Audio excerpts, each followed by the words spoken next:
dia a todos. Cumprimento e agradeço meus amigos, professores que coordenaram a obra, os autores que com ela contribuíram, todos os demais presentes. Devido ao adiantado da hora, já passo de imediato a palavra à professora Priscila. Obrigada. Parente, por favor. Obrigada. Bom dia a todos. Eu agradeço muito o convite para escrever a obra. Foi uma grata surpresa escrever sobre arbitragem tributária. Quando eu comecei a estudar isso, ninguém falava para os tributaristas sobre arbitragem tributária. Eles falaram, vai arbitrar o valor, é isso? Não. Não, arbitragem é um método de solução de controvérsias que já tem alguma tradição no mundo e no Brasil. E muito bacana também o convite agora para falar sobre os métodos de solução pacífica de litígios no CPC de 2015. E esse debate todo sobre reforma, mudança legislativa, mudança de lei de execução fiscal é muito válido, mas eu acho que a gente tem que ser um pouco mais pragmático. A gente sabe o custo de grandes reformas no nosso país, a gente conhece o perfil do nosso Congresso e a gente também, como muitos comentaram sobre o papel do Supremo no nosso país, me parece que hoje o Supremo tem um papel legislativo, né? Ninguém ousa discordar disso, porque o Supremo tem que decidir sobre união homoafetiva, porque o nosso Congresso não legisla sobre isso. O Supremo tem que decidir sobre aborto de feto anencéfalo, porque o nosso legislativo também não legisla sobre isso. E não me parece que seja diferente quando nós pensamos em alguns dogmas da nossa sociedade, como o malfadado dogma da indisponibilidade do crédito tributário. As pessoas falam em indisponibilidade do crédito tributário sem antes ler o CTN, porque o próprio CTN tem alguns dispositivos que permitem a disponibilidade do crédito tributário. Então, vamos pensar um pouco, as reformas são importantes. O Código de Processo Civil de 2015, quem já me ouviu falar sobre ele sabe que eu tenho muitas críticas com relação a ele, e uma das grandes críticas é que ele não solucionou a nossa tentativa aí de trazer esses precedentes. Esses precedentes vinculantes. E a gente tem uma insegurança jurídica muito grande, né? Súmula do STJ, que tem um entendimento totalmente reformado pelo STF, por exemplo. E esse problema não foi solucionado pelo CPC, na verdade, ele foi agravado, porque a gente tem vários níveis de precedente vinculando, muitas vezes até a administração pública, o próprio regimento do CARF encampa isso. Então, vamos pensar um pouco sobre as normas que temos em vigor, que podem nos ajudar a melhorar ou, pelo menos, mitigar os males desse caos instaurado, que é o contencioso tributário em geral no Brasil. E, nesse ponto, é interessante, o pessoal comentou sobre a audiência pública da PGFN na semana passada sobre o projeto de lei de execução fiscal. Eu não sei se todo mundo conhece uma portaria da PGFN, que é recente, que diz que as execuções fiscais com valor abaixo de R$ 1 milhão podem ser sobrestadas, ou seja, os procuradores não precisariam mais atuar nessas execuções fiscais. E a procuradora que estava presidindo um dos painéis trouxe um dado fantástico, que é as seccionais da Procuradoria, que efetivamente adotaram essa postura de não atuar em execuções fiscais com valores inferiores a R$ 1 milhão. E, de outro lado, concentraram esforços em fazer uma busca de qualidade por corresponsáveis, busca de qualidade, não pegar a ficha de breve relato da empresa na junta comercial, escolher qualquer nome de pessoa física que ali figure e pedir redirecionamento de execução fiscal para ela. Fazer uma busca, entrar no site, procurar empresa, procurar grupo econômico, etc. Tiveram, em um ano, um aumento de arrecadação de 50% do valor de dívida ativa. Então, é esse o tipo de diálogo que a gente tem que ter com o fisco. Vamos ver o que aumenta a arrecadação, o que melhora a efetividade do sistema e o que contribui para um melhor ambiente de diálogo e de contencioso tributário.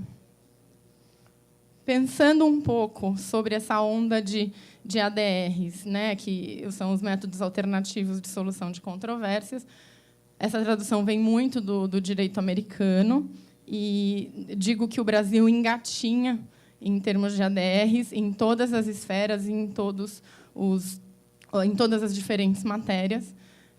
Apenas em 1996 nós tivemos a Lei de Arbitragem brasileira, e ela, muito embora já viesse sendo usada, houve, inclusive, uma discussão sobre a constitucionalidade dessa lei, que o STF resolveu em 2001. Ou seja, de 2001 para cá, considerando, o Eduardo está aqui, com certeza sabe melhor do que ninguém, tem todo esse histórico. É uma coisa que é muito recente, considerado o nível das normas e das práticas que nós temos no ordenamento jurídico. Por exemplo, a Lei de Execução Fiscal é de 1980. Então, a gente está pensando num instituto relativamente recente. Passado o dogma da constitucionalidade da arbitragem, logo se iniciou um questionamento sobre: pode o poder público submeter os seus conflitos à arbitragem? Não parece que qualquer direito público seja indisponível, mas existia, de fato, e existe em algumas searas do nosso país, pessoas que têm essa mentalidade, tanto que, quando se falou em transação com a Procuradoria, como a Mari comentou, a procuradora que estava presidindo falou: não, transação não, pelo amor de Deus, não fala nisso. Existe, sim, isso enraizado um pouco, não só nos procuradores, como também nos advogados e em quem milita na área tributária. E o mesmo se viu por muito tempo com a administração pública. O que a gente teve? Uma prática de arbitragens envolvendo a administração pública, sobretudo nas relações contratuais, uma prática que teve um aval do STF, com o caso Lage, que é um caso bem antigo, mas que caminhava ainda de forma um pouco enfrentando alguns questionamentos e algumas dificuldades. Em 2015, houve uma reforma da lei de arbitragem para prever que a administração pública pode, sim, submeter os seus conflitos à arbitragem, conflitos relativos a direitos patrimoniais disponíveis. Muito embora a arbitragem já viesse ocorrendo normalmente com o poder público, o que a gente escuta de quem atua diretamente nessas arbitragens é que ficou muito mais fácil depois da reforma da lei.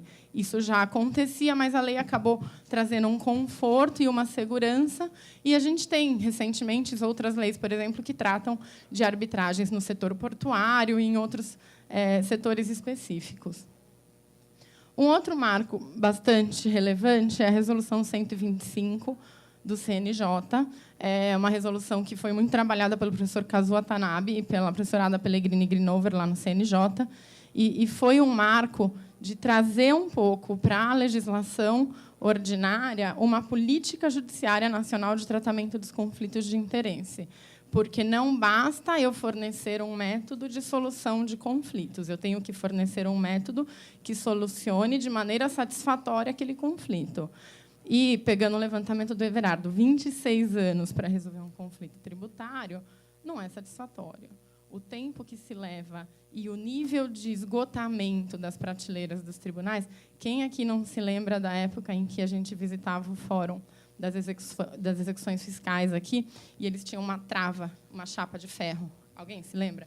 Você ia consultar os autos no balcão, eles punham uma chapa, passavam um cadeado para você conseguir manusear os autos. E quantas vezes eu vi juiz no cartório, em cima de cadeira, assinando pilhas de processo. Ele assinava um, o assessor apurava. Ele assinava outro. Aí, quando a pilha já estava numa altura razoável, ele descia da cadeira e continuava assinando no chão. Não, isso não é razoável, isso não funciona, isso não traz benefício para nenhuma das partes. Veio, então, a Resolução 125 do CNJ e, expressamente disseminando a cultura de pacificação social, trouxe o incremento de mediação, conciliação, criou os núcleos, e trouxe uma coisa que era muito desejada por quem já milita nessas áreas, que é de capacitação de mediadores, de conciliadores e também da própria máquina judiciária, porque o CPC de 73, em um momento, trouxe a audiência de conciliação. Mas alguém ensinou os juízes a serem conciliadores? Não. Então, a gente não fazia conciliação. O juiz sentava na audiência de conciliação e perguntava para as partes: tem acordo? Não. Então, tá bom, obrigada, vamos seguir. Isso não é fazer conciliação. Existe toda uma técnica. Existem cursos fornecidos por órgãos para que as pessoas aprendam a ser mediadores e conciliadores. E com a Resolução 125, e essa foi uma das grandes contribuições contribuições das pessoas que trabalharam nessa resolução para o novo Código de Processo Civil, houve uma regulamentação das atividades de mediadores e conciliadores para que os institutos sejam implementados e não para que aquilo fique como uma letra morta perdida no meio do código. Não vou perder tempo aqui comentando o fato de que o CPC entrou em vigor sem nenhuma estrutura e sem muitos tribunais terem, de fato, feito os sejusques, os centros. A gente sabe que o tempo de fila dessas audiências é enorme, interminável, mas isso não vem ao caso. Um outro ponto muito interessante, que muito me espantou não ser de conhecimento de muitos tributaristas, é a lei de mediação. Que tributarista vai ler uma lei de mediação, né? Quando eu cheguei com ela no escritório, o pessoal falou: Priscila, você com essas coisas de novo? Não. Priscila, vai lá, fala lá com o pessoal do Joaquim Muniz, do grupo de arbitragem. Eu falei: não, gente, isso aqui tem tributário. Como assim tem tributário? Eu falei: tem, e tem. Tem lá alguns artigos dizendo que os fiscos podem levar disputas tributárias para as câmaras de mediação.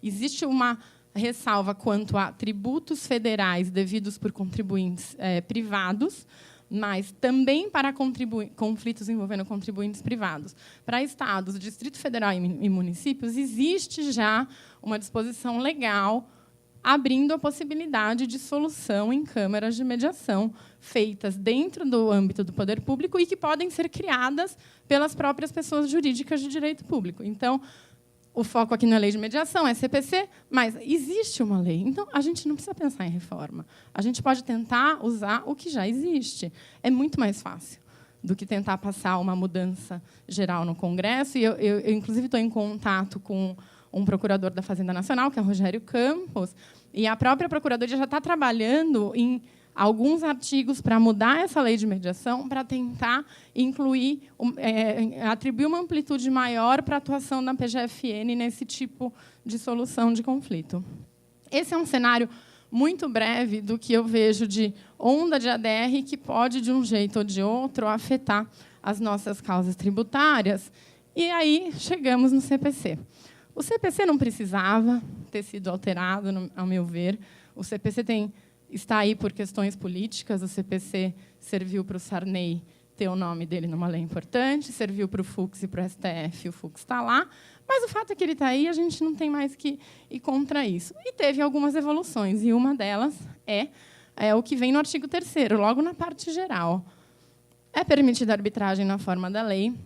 O Estado promoverá, sempre que possível, a solução consensual dos conflitos, e a conciliação e a mediação e outros métodos de solução consensual deverão ser estimulados por juízes, advogados, defensores públicos, membros do Ministério Público, inclusive no curso do processo judicial.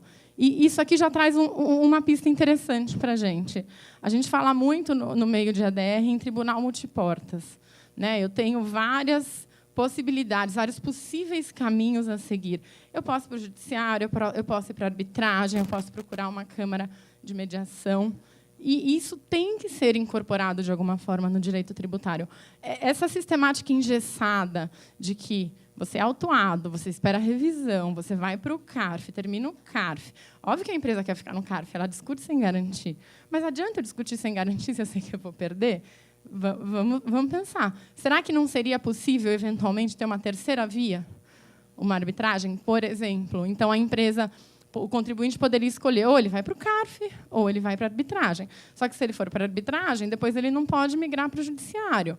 E, de um jeito ou de outro, a Fazenda Nacional, o fisco, teria que partilhar dessa decisão também, ou, ao menos normativamente, dizer em que situações isso seria viável. Essa é uma outra discussão. Isso é uma possibilidade de você abrir formas de resolução amigável fora do processo judicial, mas a diretriz é que isso pode acontecer também no curso do processo judicial, ou seja, tem uma execução fiscal, tem uma ação anulatória, tem um mandado de segurança. Existem formas de sentar para conversar com o fisco já válidas, já em vigor? Sim, existem. Ninguém está aqui falando, eu não estou aqui falando, e estão gravando, vai ficar para a eternidade, que eu vou sentar hoje com a PGFN, vou fazer um acordo, vou ter um benefício melhor do que o do Refis para matar uma ação anulatória de ágio de 2 bilhões que eu ajuizei semana passada. Não. Eu não estou falando aqui em sentar para discutir o crédito tributário, para reduzir o crédito tributário. Mas quem milita na advocacia tributária, seja de um lado, seja de um outro, seja como magistrado, quantos agravos de instrumento por questões de garantia a gente tem que enfrentar, tanto de parte dos contribuintes como de parte do fisco? Quantas discussões sobre perícia? Muitas vezes, questões de competência a gente tem que enfrentar. Ou eu peço um sobrestamento de uma ação anulatória, porque eu tenho um processo administrativo que tem relação de prejudicialidade com esse débito, e, muito embora eu tenha pedido por 8 anos a unificação dos dois ou o sobrestamento de um lá no CARF, eu nunca fui ouvido. E o processo prejudicado chegou primeiro no judiciário. Mas eu não tenho como julgar uma compensação se o fundamento do meu crédito está num auto de infração que ainda guarda julgamento no CARF. Eu tenho um caso que eu estou há 10 anos brigando com a Procuradoria para suspender um caso, uma compensação que foi negada, porque o meu processo administrativo que fundamentava o crédito ainda estava no CARF. Eu poderia sentar e resolver isso com a Procuradoria, numa audiência de conciliação? Por que não? O que eu teria poupado do Judiciário, o que eu teria poupado da Procuradoria, qual o custo que eu teria poupado só de idas e vindas físicas do processo da Justiça Federal para a Procuradoria, da Procuradoria para a Justiça Federal?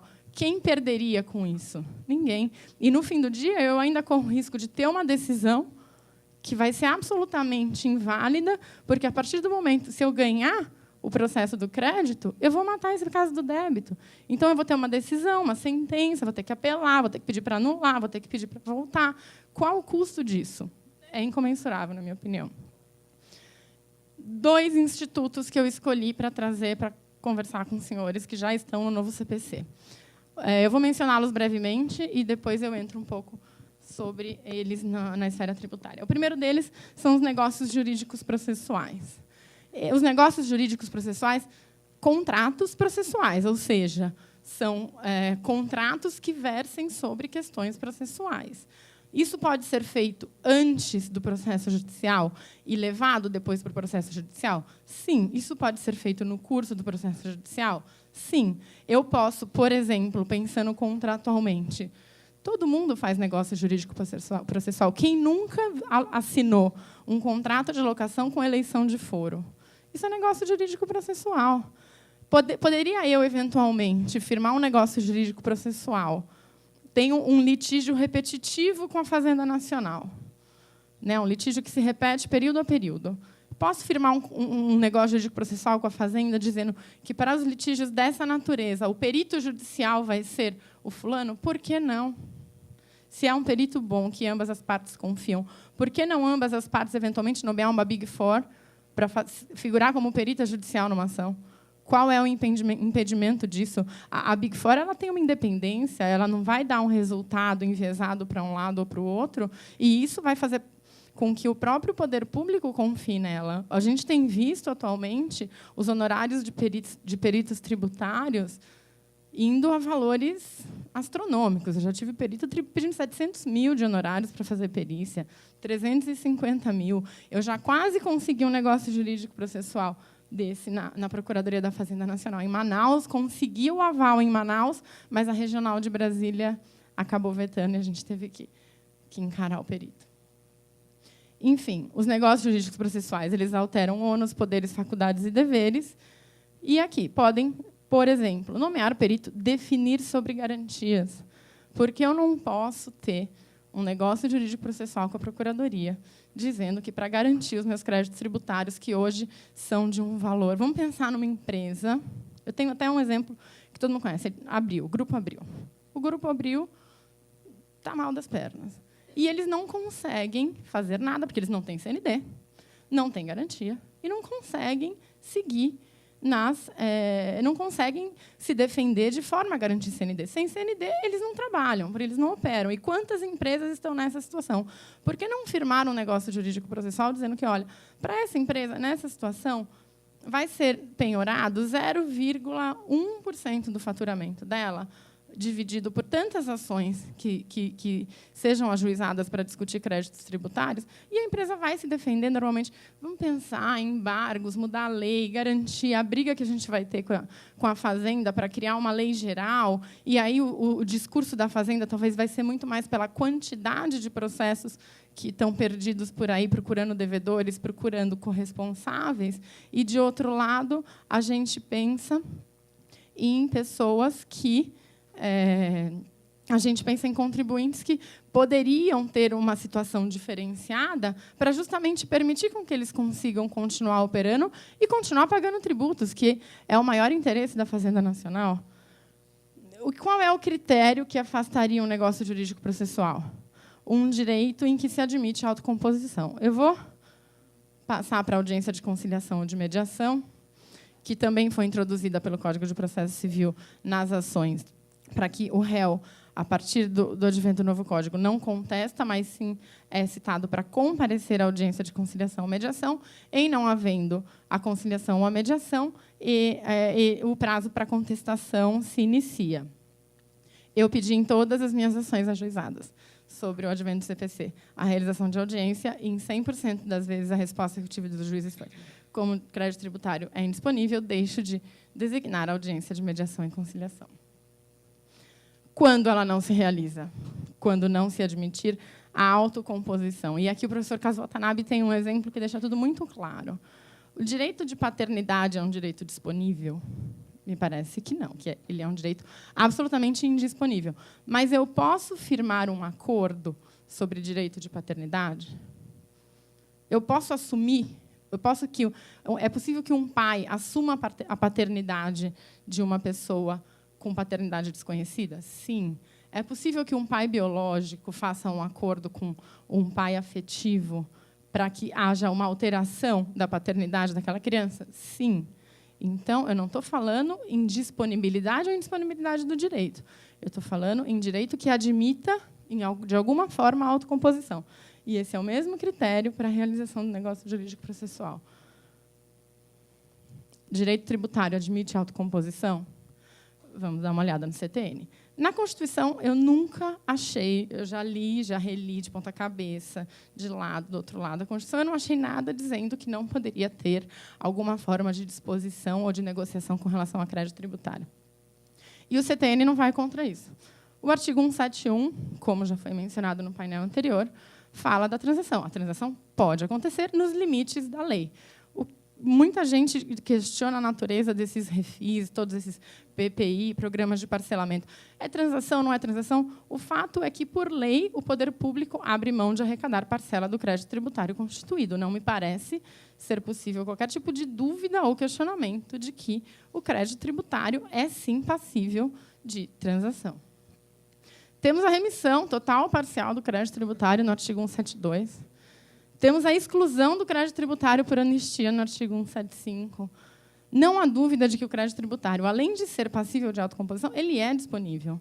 Por que não pensar, então, em usar os meios que a gente já tem para diminuir os litígios em andamento, acelerar certos procedimentos e, não necessariamente, nesse contexto em que a gente está conversando, eu não acho que seja possível, com o aparato legislativo que a gente tem hoje, sentar e fazer uma conciliação com o fisco para reduzir o valor do auto de infração, a não ser que ali, por exemplo, eu tenha uma metodologia de cálculo envolvida e que o fisco concorda que a metodologia usada não é a mais correta, então a gente vai refazer o cálculo de acordo com essa metodologia. Mas quantos casos novos ou recursos nós, advogados tributaristas e procuradorias em geral, poderíamos evitar se esses institutos já existentes fossem incorporados pelo direito tributário? O CPC é lei. O CPC, já foi conversado aqui também, ele tem aplicação subsidiária para as execuções fiscais. E ele é a legislação processual aplicável para as demandas tributárias executivas e não executivas. Não há dúvidas disso. Talvez aquela regulamentação que o CTN diz ser necessária para fins de formulação de transação já tenha vindo no CPC. Se eu tenho uma lei dizendo que pode ter conciliação para direito que se permita a autocomposição, por que eu precisaria de uma nova lei para dizer que a conciliação é válida para o direito tributário? Existe hoje em dia uma nova corrente pela interpretação evolutiva das normas. Eu não posso olhar para uma norma de 1900 da década de 70 e trazer para 2017, dizer que aquela análise literal é exatamente o que eu tenho que entender hoje. Tudo mudou.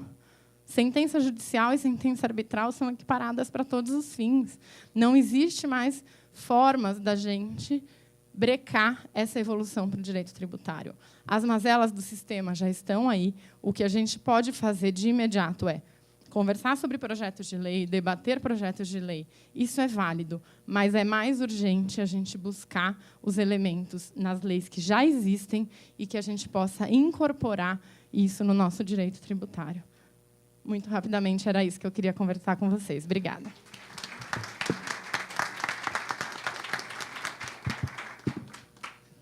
Muito obrigado, professora Priscila. Sempre suas apresentações são muito úteis, importantes e esclarecedoras. Eu quero passar já aos debates. Temos nesse painel como debatedores a professora Mônica, o professor Eduardo Parente, a professora Tatiane. Podemos começar, professor Parente? O professor Parente é, talvez, o único não tributarista dessa reunião de hoje. Ele é mestre-doutor pela USP, cuja tese foi em arbitragem. E a presença dele como autor do livro não foi um acaso. Professor Parente, por favor.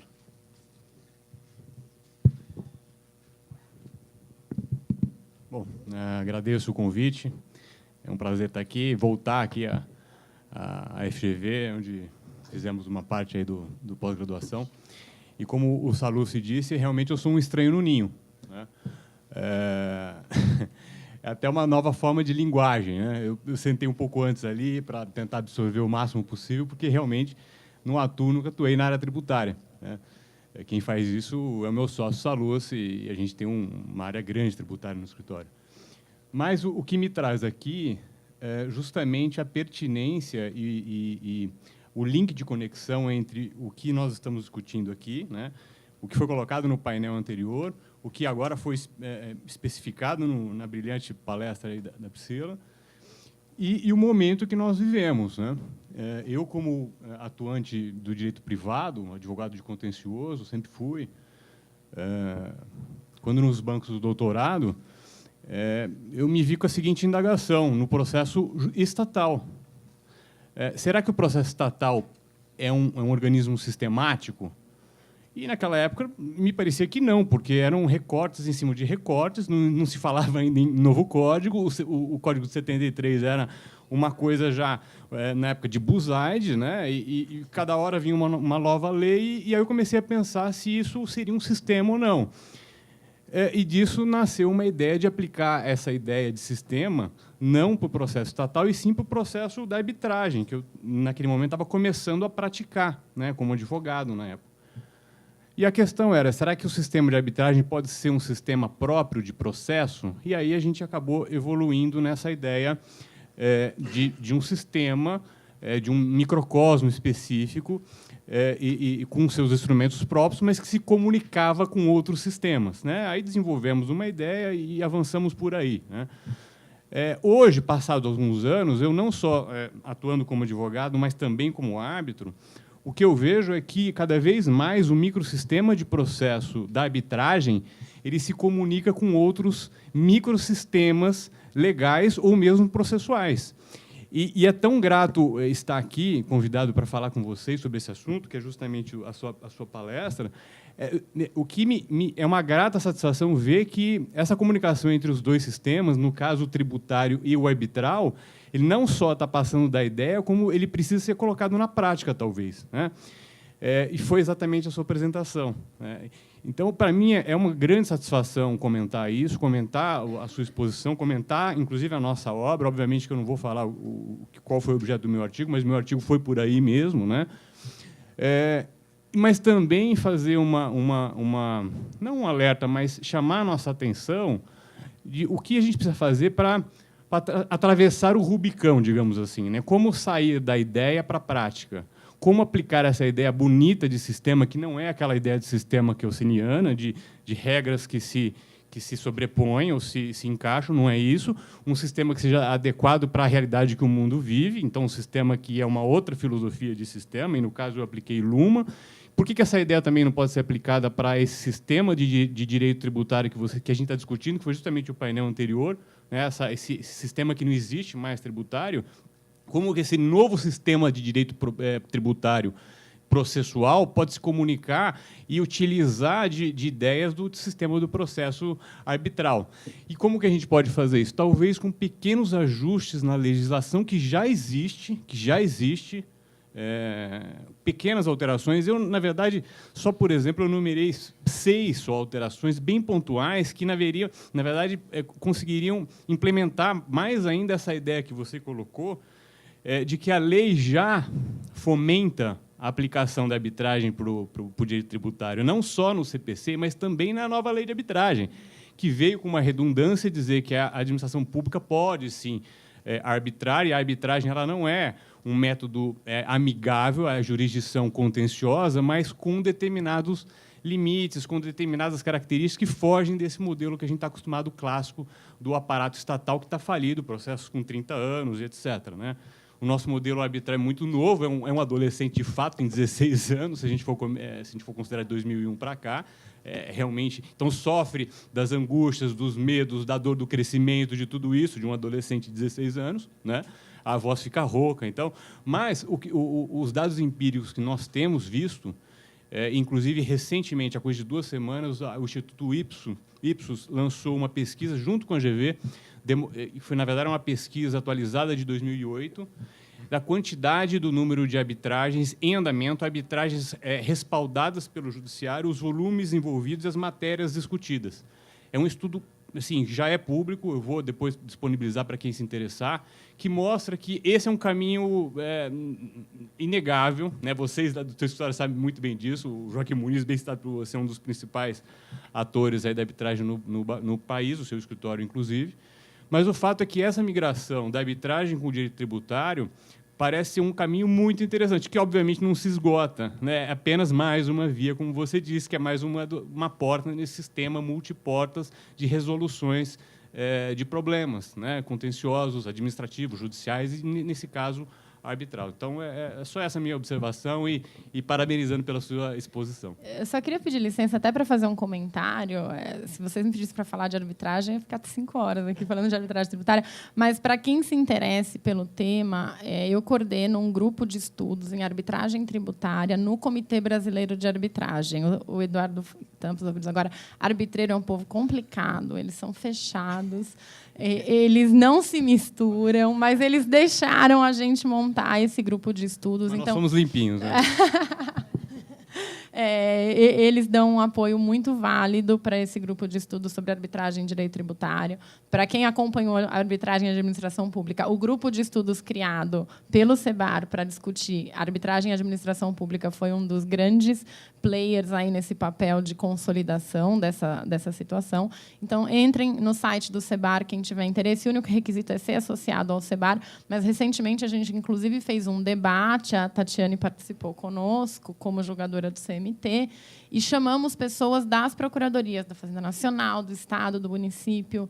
E em muitos momentos, Eduardo, e aqui vou ler seu artigo com carinho depois, em muitos momentos eles até concordam que a gente não precise de determinadas alterações legislativas, mas eles têm o sentimento, e é o mesmo sentimento que eu tenho, e que, inclusive, eu já comentei em algumas oportunidades e comento no meu livro, que se não tiver uma segurança normativa, o Instituto não vai caminhar. E, se foi difícil para a administração pública em geral, para a administração pública tributária é mais difícil ainda, porque a gente tem uma estrita legalidade um pouco mais fechada. Então, enfim, os temas são muitas, as discussões são muitas. Quem tiver interesse, por favor, entre, e vai ser muito bem-vindo a Marta, que é do nosso grupo desde o começo, estava aqui, não estou achando ela agora, mas veio aqui prestigiar, e o estudo tem andado muito bem. Muito obrigado, Parente, Priscila, doutora Mônica, Tatiane.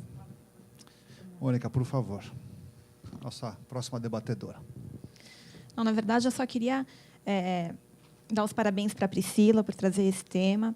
Eu acho que a gente, no painel anterior, ficou muito óbvio que tanto os contribuintes quanto o fisco, as duas partes estão insatisfeitas com os tribunais administrativos, e não só o CARF, mas a gente também tem problemas nos tribunais estaduais e municipais. Na execução fiscal também, hoje, é um problema para as duas partes. Então, em vez de se falar tanto em reformas, que a gente sabe que tem uma dificuldade em se atingir uma nova lei de execução fiscal, em se alterar totalmente a formação do CARF, o procedimento no CARF, em tribunais estaduais e municipais, olhar para a legislação de arbitragem, de mediação, esse argumento de que é direito indisponível, como a Priscila falou, já não cabe mais quando você tem um refis atrás do outro, com reduções significativas de multa e juros. Então, olhar para o que a gente tem, até conversar com advogados de mediação e de arbitragem, caminhar junto para tentar uma outra solução mais rápida e que tenha satisfaça tanto o contribuinte quanto o fisco de uma forma mais rápida, porque é um custo não só para o contribuinte, mas um custo para o fisco. A gente tem, por exemplo, um caso lá no escritório de uma autuação referente a uma exclusão de base de cálculo por um tipo de atividade específica de ISS, que a própria legislação do município de São Paulo foi alterada e tem uma jurisprudência já pacificada favorável ao contribuinte, mas, naquele exercício, a legislação anterior ainda estava em vigor e teve uma autuação de 230 milhões.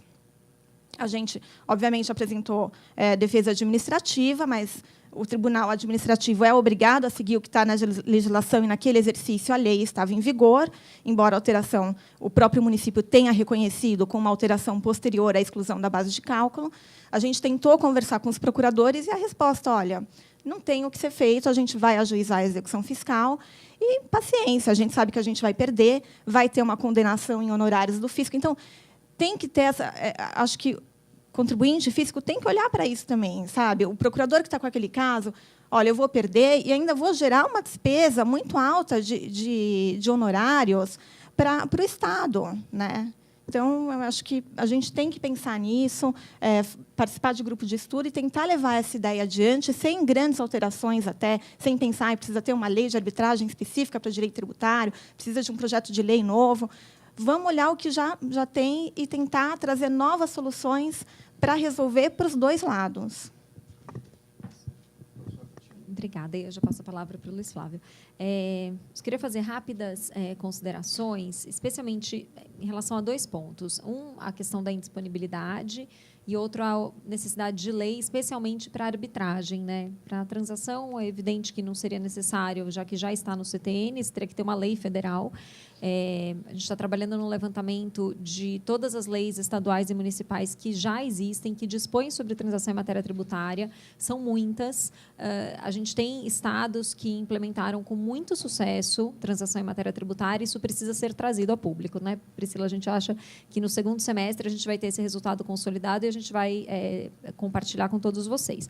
Mas, especificamente, no que se refere à arbitragem, e depois eu falo da indisponibilidade, eu concordo com o argumento, essa é uma discussão, né, Priscila, que a gente já teve, além lá no CEBAR, na Fiesp, né, numa mesa que eu estive com a Priscila e também com a professora Ada Pellegrini.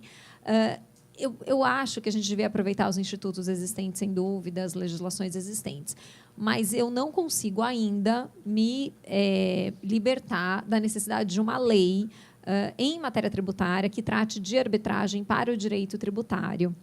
Porque eu acho que a gente teria implicações importantes na extinção do crédito tributário. A professora Ada discorda, né, frontalmente, mas acho que a gente teria disposições importantes no que se refere à extinção do crédito tributário por meio de uma solução arbitral. E aí, nesse sentido, eu acho que precisaria ter uma mudança no CTN, ou pelo menos uma lei complementar nacional que dispusesse sobre esses efeitos, estabelecesse o procedimento, como seria constituída essa Câmara.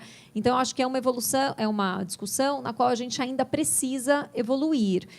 Especialmente porque, se não for assim, me parece que a gente vai ter uma resistência muito grande do poder público.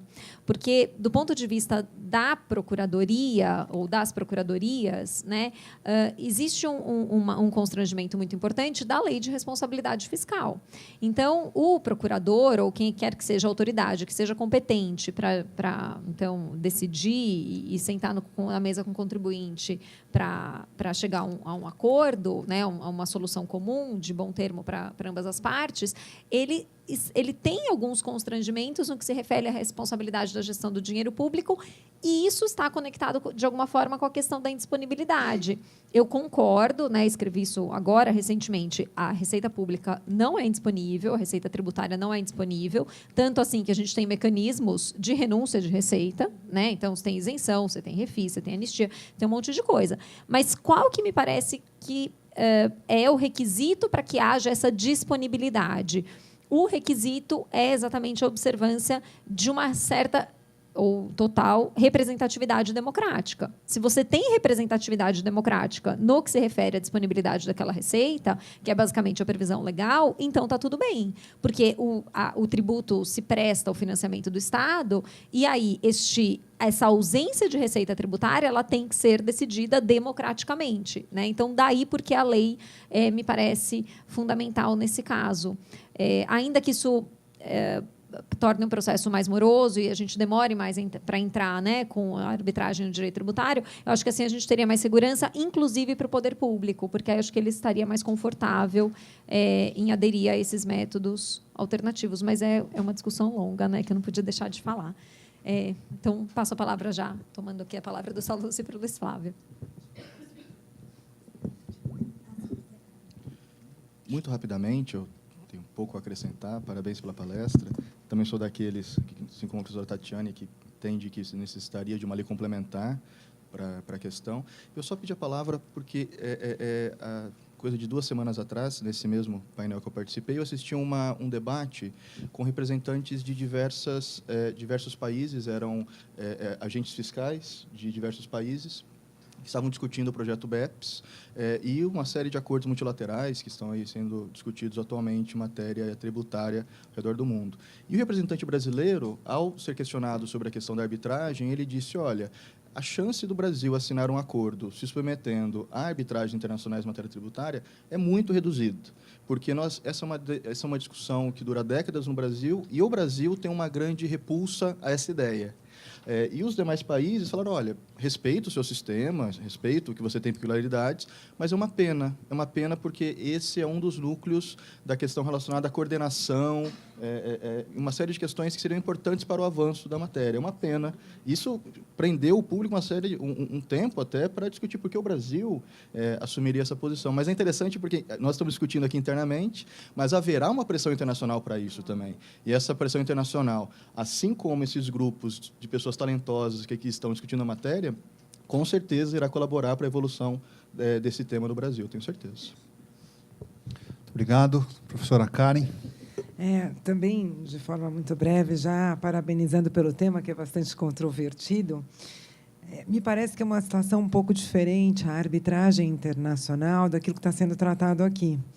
E o que está sendo tratado aqui, eu vejo uma dificuldade muito maior em aceitar, porque na arbitragem internacional nós estamos decidindo sobre os efeitos de um tratado, de um acordo internacional, e aquilo que é decidido na arbitragem internacional, até pela própria forma de interpretação que a OCDE dá à execução dos seus contratos, aquilo se torna norma para efeito interpretativo de todos os contratos naquela situação.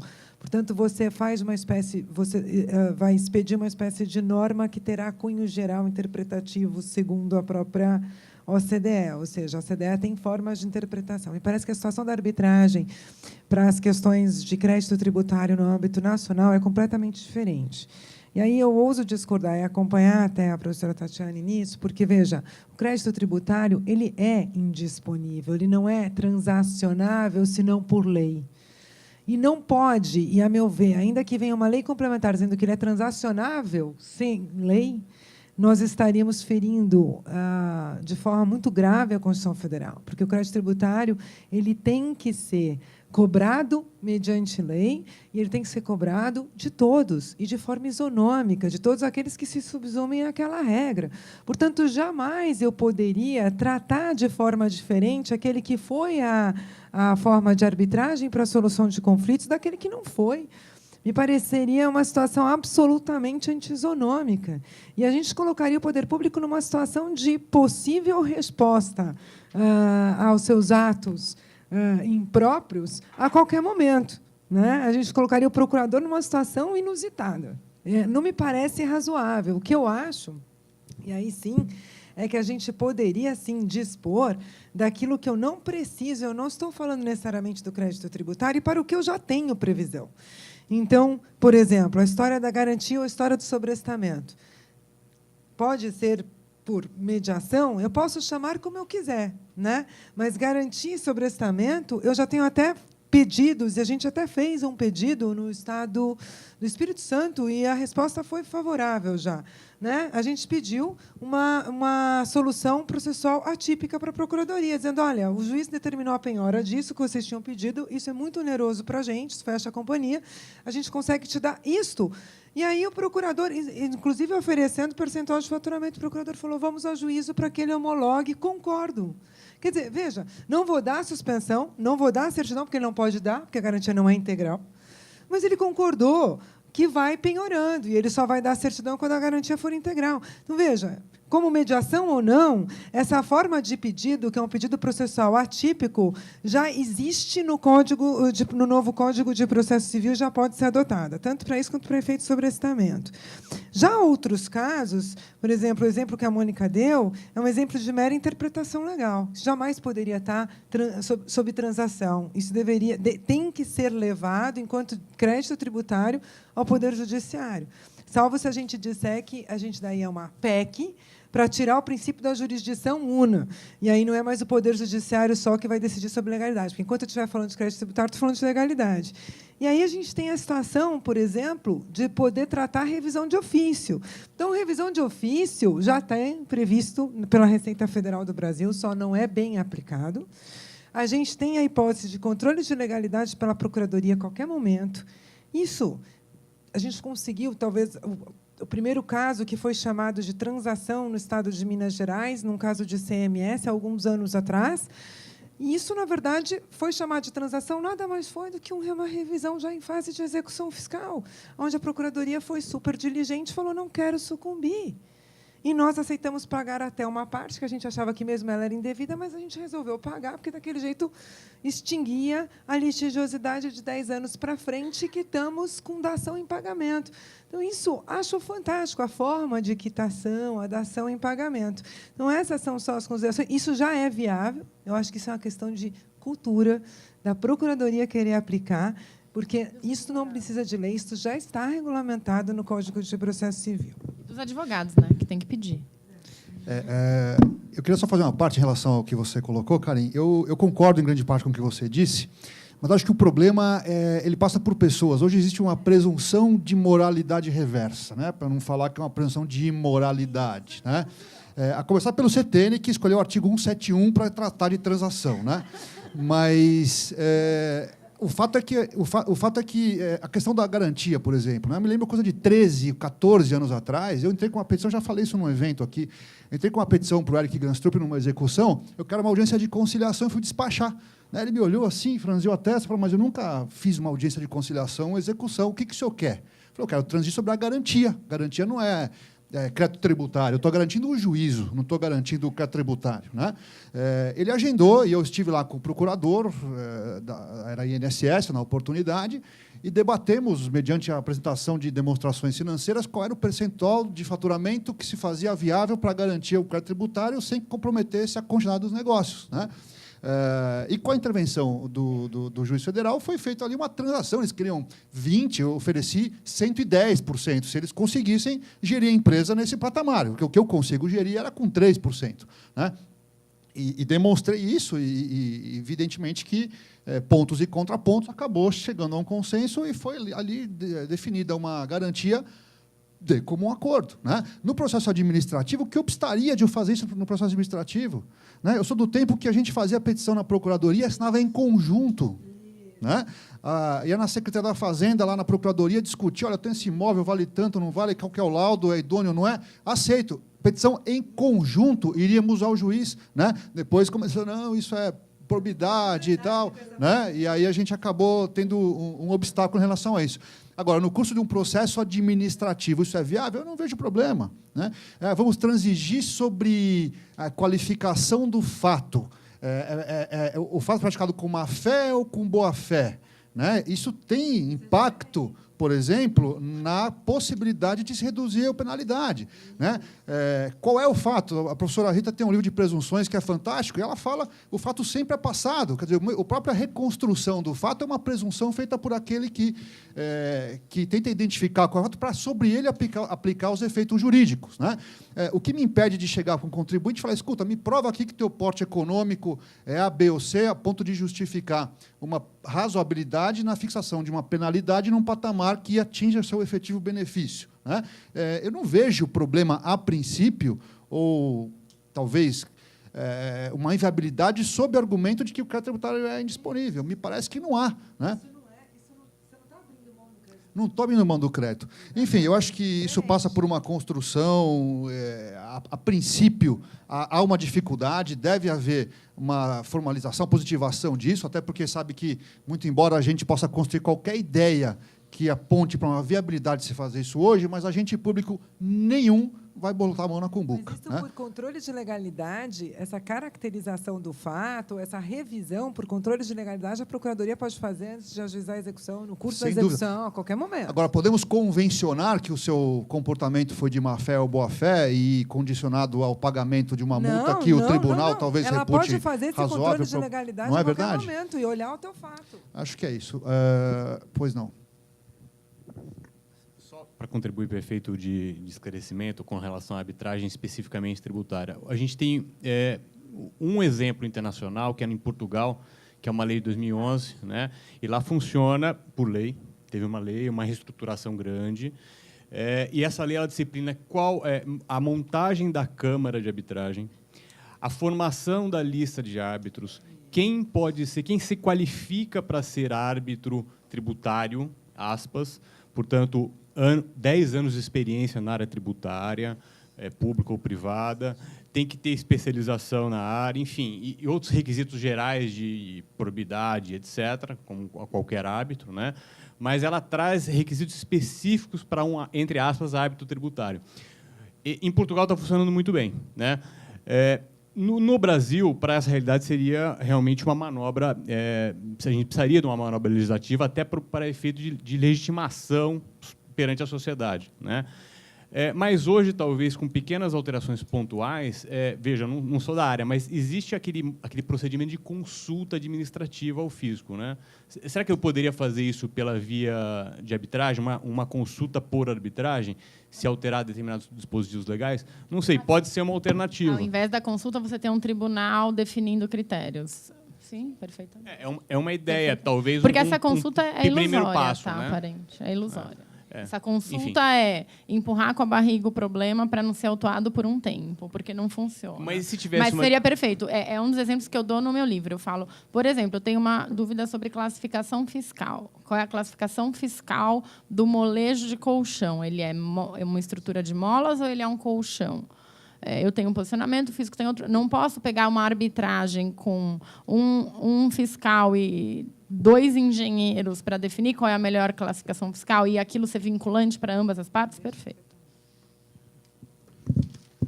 Bom, agradeço a todos os presentes novamente e vamos encerrar esse segundo painel e logo dar início ao terceiro painel,